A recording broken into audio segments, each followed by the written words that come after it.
Hello students, आज का इस चैप्टर का लास्ट टॉपिक है, छोटा सा टॉपिक है विद्युत द्विध्रुव पर लगने वाला बल आघूर्ण। तो देखिए किस तरह से निकालेंगे। सर्वप्रथम यह मानते हैं कि विद्युत क्षेत्र एक समान है।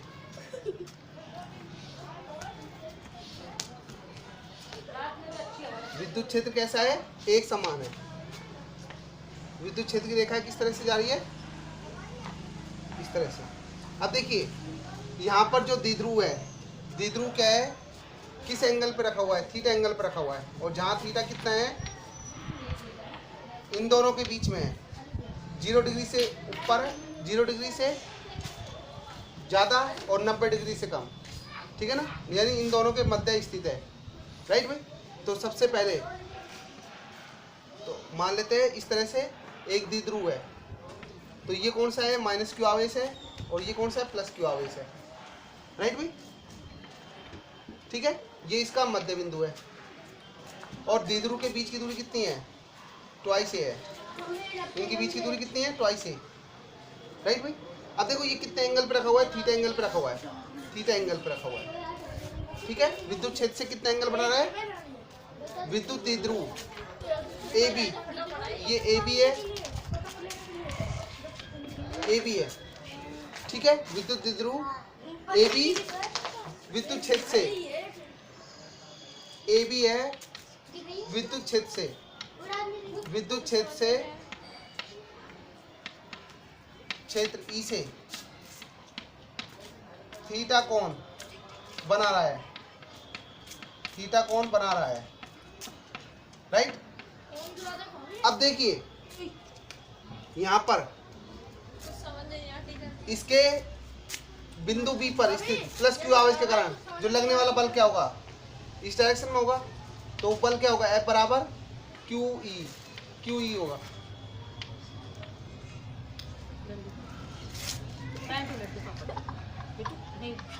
ठीक है ना। तो देखिए इस प्लस बी पर स्थित प्लस क्यू आवेश के कारण क्या होगा? जो लगने वाला बल क्या होगा? F बराबर क्यू ई होगा। और इस पर क्या होगा? माइनस क्यू आवेश पर क्या होगा? बल की डायरेक्शन क्या होगी? F बराबर माइनस क्यू ई होगी। राइट भाई, इस तरह से।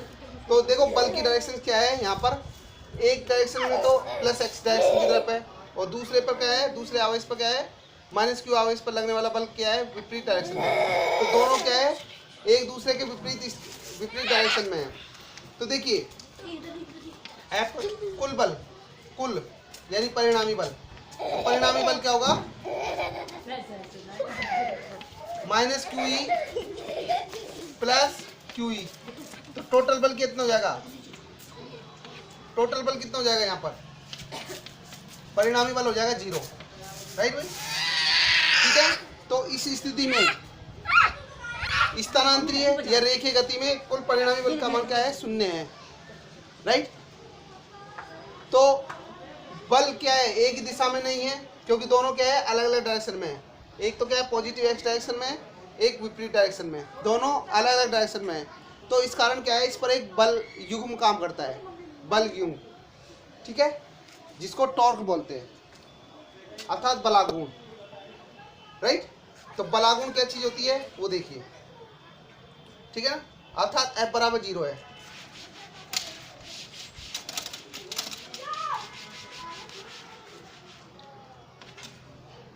चूंकि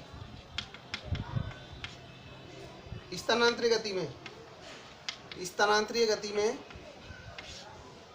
में कुल बल 0 है, 0 है।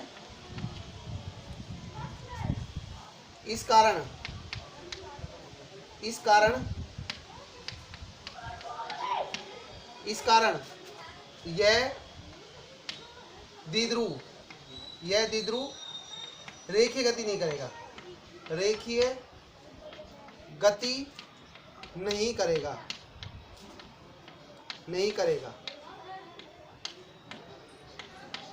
जबकि बलों की दिशा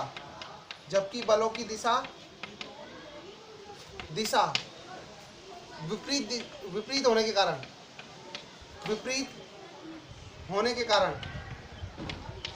कारण इस द्विध्रुव पर एक बलागुण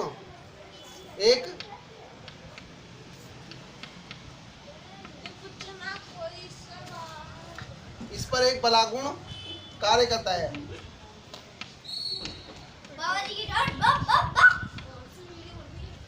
कुछ न कोई सवाल बतेरा हो जाऊं। राइट, तो बलागुण की परिभाषा क्या होती है वो देखिए। राइट, तो सर्वप्रथम देखिए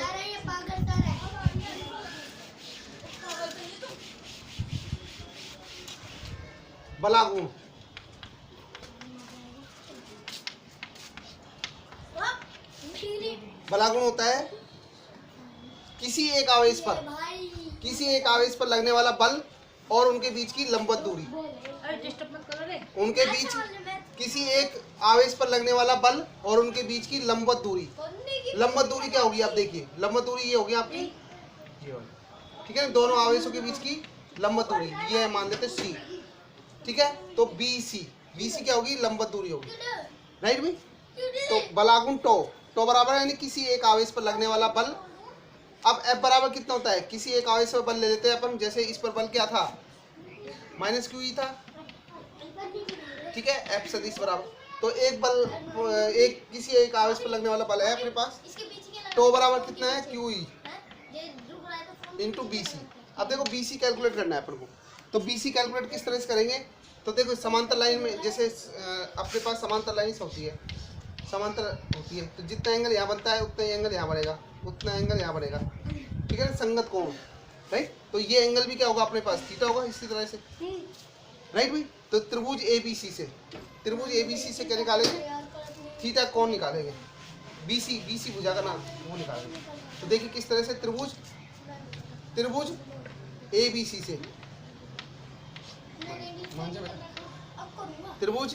से तो साइन थीटा निकालिए, साइन थीटा कितना होगा, लंब बटे कर्ण, लंब कितना होगा, थीटा के सामने लंब होता है, तो BC अपॉन कर्ण कितना होगा AB।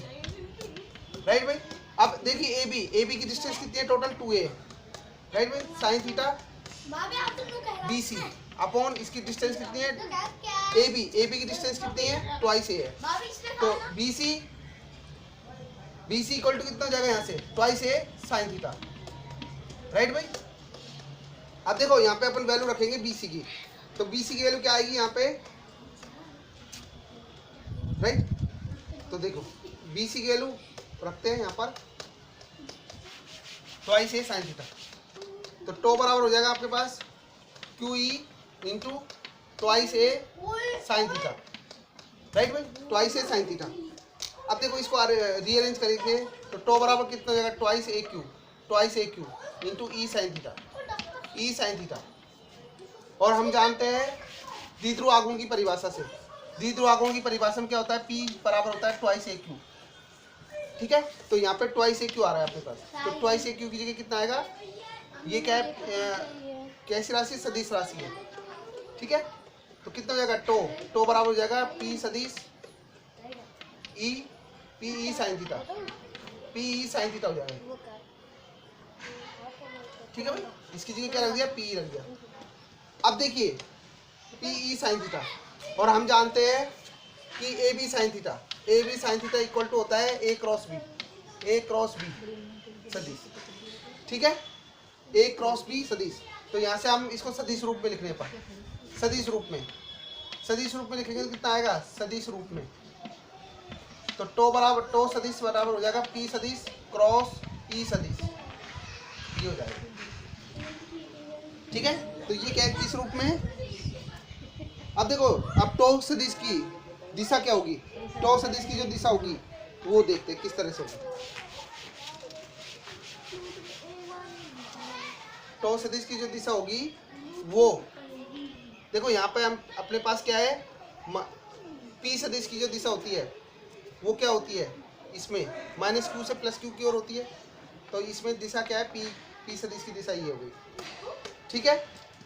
और ई सदिश की डायरेक्शन क्या है, इस तरह से है, ई सदिश की डायरेक्शन ये है, राइट भाई। और ये डेरिवेशन में टो की जो डायरेक्शन होगी वो इन दोनों के तल के लंबवत बाहर की ओर होगी, ऐसे बाहर की ओर, ठीक है, इस तरह से बाहर की ओर होगी। अब देखो बोर्ड है आपका क्या है, 2D है, 2 डायमेंशनल है, तो 2 डायमेंशनल को हम इस बोर्ड पे शो नहीं कर सकते, तो उसके लिए क्या कर दिया यहाँ पर, ये इसका मतलब क्या है, ये बोर्ड से बाहर की ओर है, तो ये टो की डायरेक्शन होगी, ठीक है ना, इस तरह से। तो ये रिप्रेजेंटेशन है, ठीक है, इस तरह से। नेक्स्ट है, इसमें 3 कंडीशंस है। थीटा की वैल्यू 0 रखेंगे, थीटा की वैल्यू 180 रखेंगे, थीटा की वैल्यू कितनी रखेंगे, 90 डिग्री रखेंगे। तो 3 कंडीशन है। इसके तत्पश्चात आपका ये चैप्टर कंप्लीट है, राइट। अब देखिए, अभी इस डायग्राम का कोई रोल नहीं है। देखिए स्थितियाँ है, पहली स्थिति है, यदि थीटा का मान कितना हो, 0 डिग्री हो तो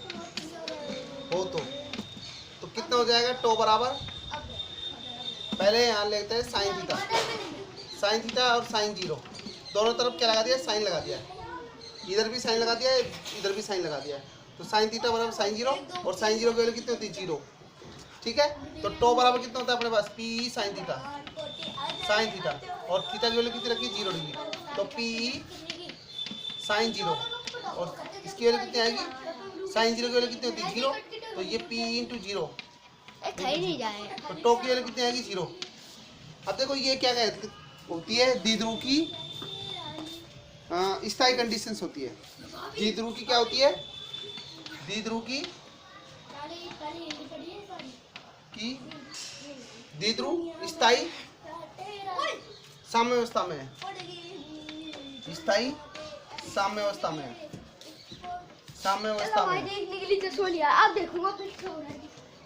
राइट भाई। तो सेकंड कंडीशन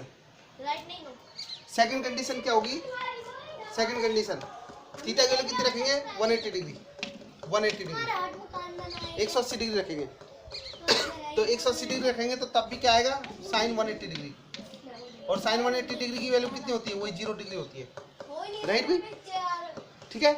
तो कितना हो जाएगा यहाँ पे, साइन थीटा की वैल्यू कितनी है, 180 डिग्री है, और 180 डिग्री की वैल्यू कितनी होती है, 0, तो इस कंडीशन में क्या हो जाएगा, पी की वैल्यू भी क्या आएगी, 0 आएगी, राइट। परंतु द्विध्रुव क्या होगा, इस कंडीशन में अस्थायी होगा, किसमें होगा, अस्थायी अवस्था में होगा, राइट भाई। लास्ट कंडीशन है, लास्ट है थर्ड, जब थीटा की वैल्यू कितनी हो, 90 डिग्री हो, तो दोनों तरफ क्या लगाते हैं, साइन थीटा, साइन 90, राइट। और साइन 90 का मान कितना होता है, साइन 90 का मान होता है 1, साइन 90 का मान कितना होगा, 1, तो पी का मान कितना होगा, टो का मान कितना होगा, पी होगा, और वो क्या कहलाएगा, इसका मैक्सिमम मान होगा, ठीक है भाई, राइट।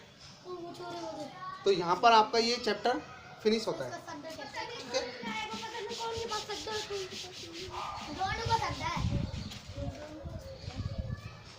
Chapter finish.